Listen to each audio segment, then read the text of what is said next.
bakithi sembuya njalo bakithi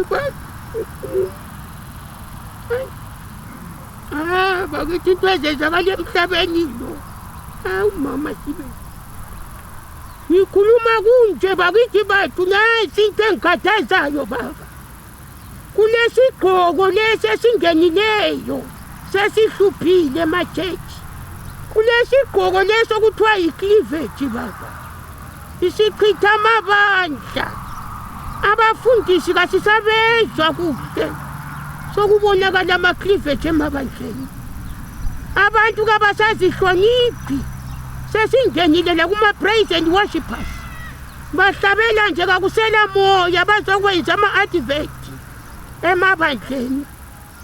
Kungumkhuleko wami baba ukuthi umuntu sengathi ehlabela ngayo leyo cleavage awele phansi.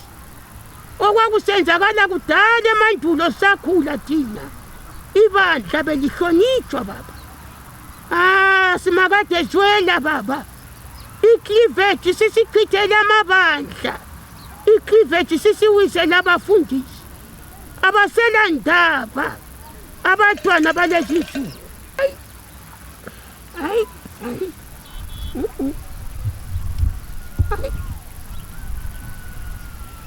Hayi, sukubona emhlabeni umuntu uyafe konile. Hayi.